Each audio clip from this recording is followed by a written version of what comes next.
कि हम लोग इस टाइम पे अगर 370 की बात करेंगे तो वो बात करना फजूल होगी। इस टाइम पे हम इस टाइम पे रो रहे हैं कि हमारा कल आने वाला कल जो हमारे बच्चों का जो फ्यूचर है या हमारे घर का जो खर्चा है किस तरीके से चलेगा। हम 370 की बात इस टाइम नहीं कर सकते। यकीनन अगर 370 नहीं टूटा होता, स्टेटहुड नहीं टूटी होती या जम्मू कश्मीर की अपनी सरकार होती, ऐसे ड्रास्टिक स्टेप्स जैसे बाहर के लोग आके यहाँ पे हम पे इम्प्लीमेंट कर रहे हैं, जुल्म कर रहे हैं, ऐसे कोई भी नहीं करता। क्योंकि यहाँ का लीडर यहाँ की आवाम के साथ जुड़ा होगा। कोई भी लीडर ऐसे स्टेप नहीं बोलेगा उठाने को जिससे उसी की आवाम सफ़र करे। लेकिन ये मजबूरन हमें फेस इसलिए करना पड़ रहा है क्योंकि हम पे इस टाइम रूल करने वाले यूपी से आए हुए हैं, बिहार से आए हुए हैं। उनको नहीं एहसास है इस चीज़ का कि जम्मू कश्मीर के लोग किस तरीके से सफ़र करेंगे। वो सिर्फ ये दिखाना चाहते हैं सेंट्रल गवर्नमेंट को कि हम तुम्हारे वफादार कितने हैं, हम तुम्हारे कहने पे कितना चल रहे हैं। वो उनको खुश करने के चक्कर में जम्मू कश्मीर की 20 लाख कनाल ज़मीन को गवर्नमेंट के अंडर करके लाखों लोगों को दरबदर कर रहे हैं, लाखों लोगों को घर से बेघर कर रहे हैं। ये सरासर। आप देख रहे हैं न्यूज़ 7 इंडिया और मैं हूं अरफाज अहमद डैंग। आज की खास मुलाकात में हमारे साथ मौजूद हैं एडवोकेट अयाज शेख साहब। सर, स्वागत है आपका न्यूज़ 7 इंडिया में। शुक्रिया बहुत बहुत अरफाज भाई। अयाज भाई, आज जो सुप्रीम कोर्ट के द्वारा जो एक नई डेवलपमेंट देखने को मिली है, खासकर जम्मू कश्मीर में जो एंटी इंक्रोचमेंट ड्राइव चल रही है, जो जनवरी के महीने में जो एक ऑर्डर निकला था 9 जनवरी 2023 को, उसको चैलेंज किया गया था और एक नई डेवलपमेंट जो है वो सुनने को मिल रही है। क्या कहना चाहेंगे? अरफाज भाई, मुझे जहाँ तक इन्फॉर्मेशन मिली है कि सुप्रीम कोर्ट में जो एप्लीकेशन लगाई गई थी इम्प्लीडमेंट की कि हमें भी पार्टी बनाया जाए, जो पटिशन वहाँ पे पेंडिंग है, वो सुप्रीम कोर्ट ने डिसमिस की कि आप लोगों का क्या लोकस नहीं बनता है इसमें। डिसमिस भी नहीं इनफैक्ट हुई है, वो विड्रा की है वकील ने। तो ये भी साथ में मैं बताना चाहूँगा कि रिव्यू पटिशन हाई कोर्ट में हमारी पेंडिंग है, उसका भी अभी तक कोई डिसीजन नहीं आया। लेकिन मैं मौजूदा सरकार से, जम्मू कश्मीर की एडमिनिस्ट्रेशन से ये बताना चाहूँगा कि कौन लोग हैं जो इन ज़मीनों पे बैठे हुए हैं। अगर आप पिछली हिस्ट्री को चेक करोगे, मैंने भी अपनी तरफ से जो स्टडी की हुई है, ये वो लोग हैं जो 1990 में, 1995 में, 2000, 2005 तक जो मिलिटेंसी पीक पे थी, लोगों की जानें बहुत सारों की चली गई, कुछ लोग माइग्रेंट हो गए, कुछ लोग यहाँ पे आके वही ज़मीनों पे बैठे हुए हैं। किसी के पास 2 मरला है, किसी के पास 5 मरला है, किसी के पास 10 मरला है। वो मजबूरन वहाँ से माइग्रेंट होकर अपनी जानें बचाने के लिए, उस टाइम पे सरकार ने बताया था कि अपनी जानें बचाओ, जहाँ जिसको जो जगह मिलती है थोड़ी थोड़ी आप बैठो वहाँ पे। और भी मैं इजाफा इसमें यह करूँगा कि वो लोग वहाँ से आए, यहाँ बैठे, लेकिन यहाँ पे भी एनक्रोचर्स वो नहीं हैं, क्योंकि यहाँ पे ऑलरेडी ये ज़मीनें लोगों के कब्ज़ों में थी और वो कब्ज़ा बेचा गया उन लोगों के पास। मेरे पास बहुत सारे लोग महोर, रजौरी, डोडा, भद्रवाह से, ये हिली एरिया से आए। उन्होंने एफिडेविट्स तक दिखाए कि किसी ने 5 लाख की ली है, किसी ने 2 लाख की ली है। वो पोजेशन लिया हुआ है, फिर जाके वहाँ पे 2 कमरे या अपने घर बनाया हुआ है, बच्चों को पढ़ा रहे हैं। अब इस टाइम पे अगर मौजूदा सरकार या मौजूदा एडमिनिस्ट्रेशन ये दिखाना चाह रही है कि पिछली हिस्ट्री में जितना कुछ भी हुआ सब इलीगल हुआ, हिंदुस्तान में बाकी जगह भी रेगुलराइज हुई कॉलोनीज़, अगर जम्मू कश्मीर में स्पेशली किसी पर्टिकुलरली जम्मू कश्मीर की आवाम को टारगेट किया जा रहा है, सरासर गलत है। इसको रेगुलराइज करने का तरीका है, आप प्रॉपर रेट्स निकालें, रेट फिक्स करें कॉलोनी के हिसाब से। लोग पैसे देने को लिए तैयार है। 2 मिनट के लिए किसी की 10 मंजिला बिल्डिंग को आप गिरा के शमशान बनाओगे, वहाँ पे कब्रिस्तान बनाओगे, वहाँ पे कैसे पॉसिबल है कि इलाका डेवलप करेगा या जम्मू कश्मीर डेवलप करेगा। आप पर्टिकुलरली किसी के बिज़नेस को हिट करोगे। देखो कितना, इतने सारे बिजनेसमैन यहाँ बैठे हुए हैं स्टेट लैंड पे और अच्छा खासा बिजनेस कर रहे हैं और करोड़ों में टैक्स दे रहे हैं गवर्नमेंट को। अब उनका बिज़नेस आप सीज़ करके, उनके बिज़नेस को फेल करके, अल्टीमेटली तो नुकसान गवर्नमेंट का है। गवर्नमेंट ने, स्टेट ने कहाँ लेनी है ये ज़मीनें? आखिरकार देनी तो आवाम को ही है, आवाम ही बसानी है। हाँ, अगर आप लोगों का पर्टिकुलरली मुद्दा है कि बाहर के लोगों को बसाएंगे यहाँ पे, यहाँ की आवाम तो मानेगी नहीं। उस पर तो चाहे लोगों को एतराज़ करना पड़े, सड़कों पे उतरना पड़े या प्रोटेस्ट करना पड़े, हर तरीके से लोग बाहर आएंगे। ये ज़मीनें यहाँ के जम्मू कश्मीर के लोगों के लिए है। आपने अगर इसको रेगुलाइज करना है तरीके से करो, इसको फ़ी ले लो, फ़ी चार्ज करो, लेकिन खुदारा किसी के बिज़नेस को, किसी के घर को, किसी के किचन को तोड़ के आप कौन सी डेवलपमेंट करना चाहते हो, ये सरासर गलत है। सब ये जो एप्लीकेशन लगाई गई थी सुप्रीम कोर्ट में, इसको विड्रॉ किया गया या डिसमिस किया गया, इसका असर जो है जम्मू कश्मीर की जनता पे क्या पड़ेगा? मेरे हिसाब से जहाँ मुझे इन्फॉर्मेशन मिली, ये विड्रा की गई है। मैं वकला साहिबान से भी बताते, खुद भी मैं वकील हूँ, मैं वकला साहिबान से बताना चाहूँगा कि खुदारा जल्दबाजी में स्टेप ना उठाएं, क्रेडिट लेने के चक्कर में जल्दबाजी ना करें। 20 लाख कनाल ज़मीन का मसला है, और 20 लाख कनाल का मसला जहाँ पे, इसका मतलब लाखों लोग घर से बेघर हो जाएंगे, लाखों लोग फुटपाथ पे पहुँच जाएंगे। हम अगर अपनी सियासत चमकाने के चक्कर में या अपनी वकालत चमकाने के चक्कर में जल्दबाजी में कोई ऐसा स्टेप उठाएंगे जिसका नुकसान आवाम को उठाना पड़े, ये गलत है। इसलिए जब भी कोई स्टेप लेना है, प्रॉपर वकीलों को भी चाहिए कंसल्टेशन करके एक दूसरे से प्रॉपर एक ग्रुप बनाया जाए, कोरम बनाया जाए, वो प्रॉपर तरीके से अपने केस को प्रोजेक्ट करें। मैं जल्दबाजी में उठ के सुप्रीम कोर्ट चला जाऊंगा, वहाँ से अपना केस डिसमिस करके वो जजमेंट, वो आर्डर सब पे इम्प्लीमेंट होगा। इसलिए वकीलों को भी सोच समझ के स्टेप लेने की ज़रूरत है। तो जुडिशरी को भी इसमें ह्यूमैनिटेरियन ग्राउंड पे ऐसे केसेस को देखना चाहिए कि हाँ भाई, ये आर्डर कितना जुल्म करेगा आवाम पे, कितने बेबस लोग हो जाएंगे। जुडिशरी को भी इसमें नरमी दिखानी चाहिए आर्डर करते टाइम।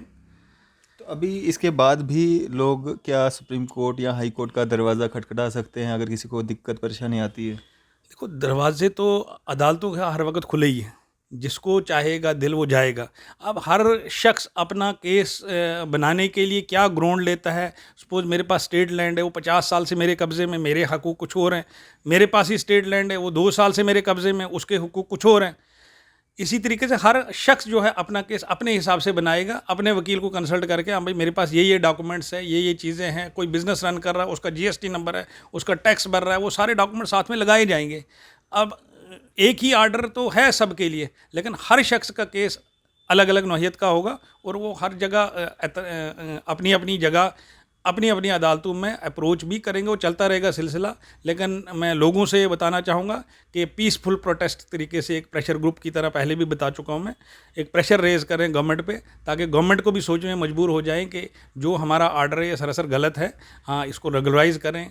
लोग अगर फिर फ़ी नहीं देंगे, जो आप चार्जेस लेना चाहते हो नहीं देंगे, फिर आप कब्ज़े ले लें, या जो खाली ज़मीन है थोड़ी बहुत उसको कब्ज़े में ले लो। आप डायरेक्ट बिल्डिंग्स को डिमॉलिश करने की कोशिश करोगे, या बिल्डिंग्स को अपने कब्ज़े में लेने की कोशिश करोगे। उस बिल्डिंग से अगर किसी के घर का खर्चा चल रहा है, किसी के बच्चों की पढ़ाई का खर्चा चल रहा है, या उस बिज़नेस में 10 छोटे मुलाजिम जुड़े हुए हैं, इसका मतलब 10 घरों को आप उजाड़ रहे हो। ये सारी चीज़ें गवर्नमेंट को सोचनी चाहिए, एडमिनिस्ट्रेशन को सोचनी चाहिए, LG साहब को सोचनी चाहिए कि हम आपका वेलकम करते हैं। आप बिहार से हैं, यूपी से हैं, जहाँ से आप लोग आए गए, हम आपका वेलकम करेंगे, लेकिन आप वहाँ से आके ऐसे आर्डर करोगे कि जम्मू कश्मीर वालों को घर से बेघर करोगे, ये तो सरासर गलत है।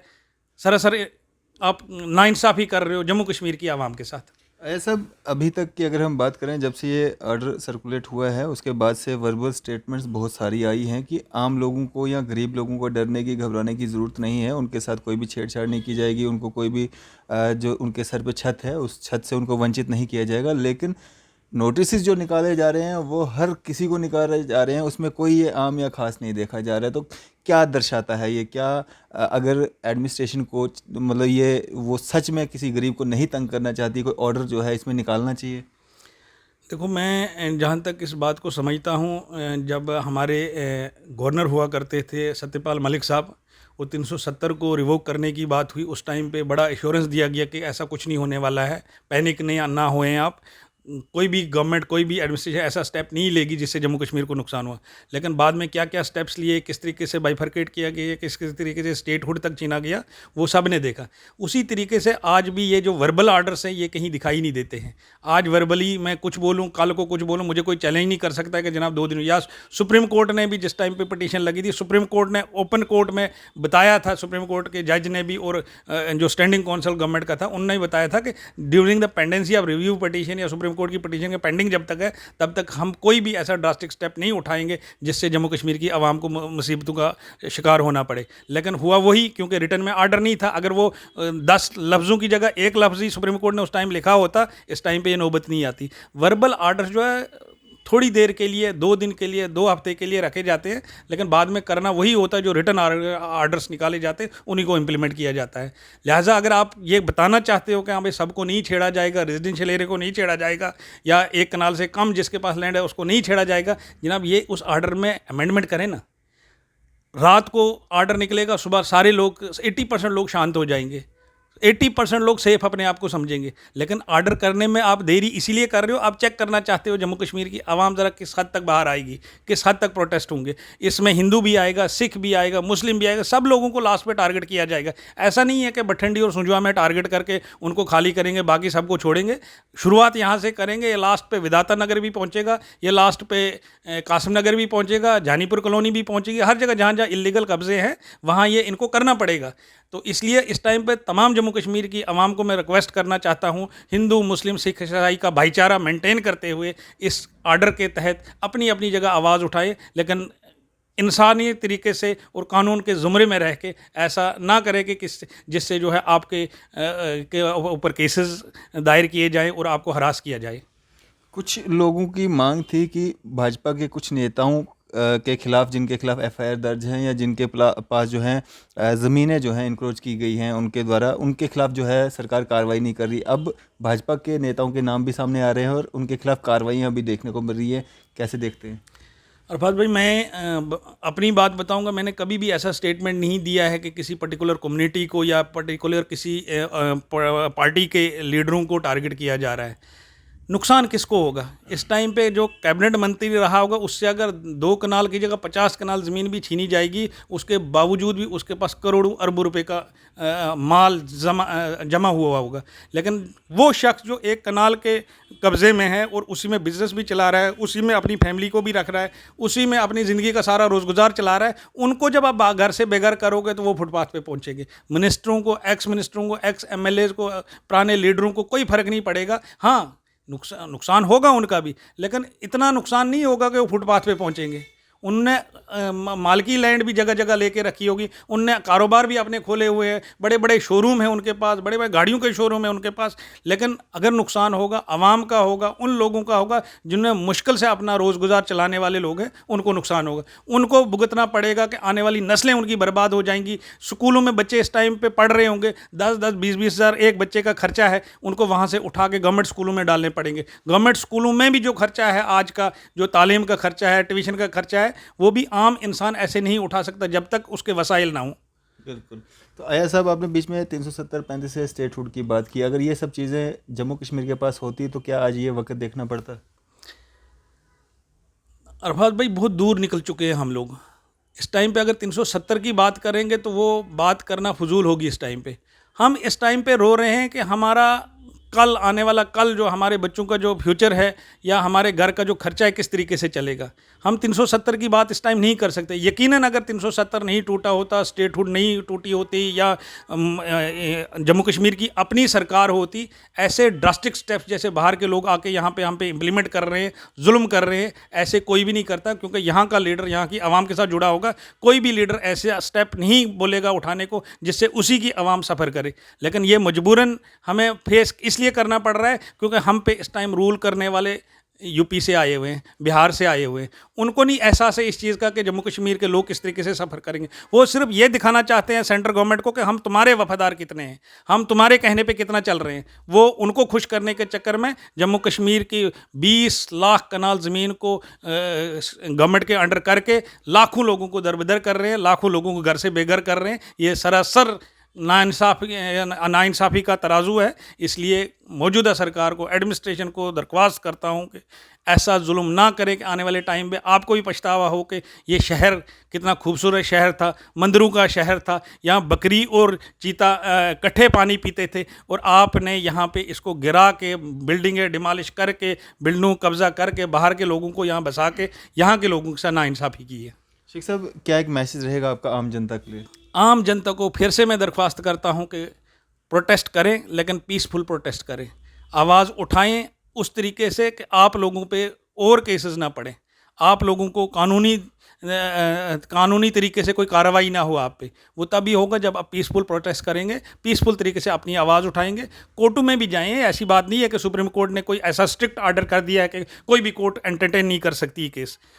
कोर्ट के दरवाजे खुले हुए हैं, सबके पहलू अपने हैं, अपने केस के अपने तरीके से वो प्रोजेक्ट करेंगे, और हर वकील अपने केस को अपने तरीके से प्रेजेंट करेगा, शायद मैं जैसे करूंगा वैसा मेरा साथी नहीं करेगा, मेरा साथी दूसरे से हिसाब से करेगा। अब किसको कोर्ट से रिलीफ मिलता है, किसको नहीं मिलता है, वो कोर्ट देखेगा। कोर्ट के दरवाजे भी खटखटाएं, लेकिन साइमल्टेनियसली आवाम को चाहिए हिंदू मुस्लिम सिख ईसाई सब इकट्ठे होकर इस आर्डर के खिलाफ आवाज़ उठाएं और अपनी आने वाली नस्लों को बचाएं। चलें, शुक्रिया हमारे साथ बातचीत करने के लिए। शुक्रिया बहुत बहुत। तो ये थे हमारे साथ एडवोकेट अयाज शेख साहब। आपकी इस सब पे क्या राय है, अभी अपनी राय जरूर साझा कीजिएगा। इसी तरह की मजीद अपडेट्स के लिए आप देखते रहे न्यूज़ 7 इंडिया में। अरफाज अहमद, कैमरामैन शाहनवाज के साथ।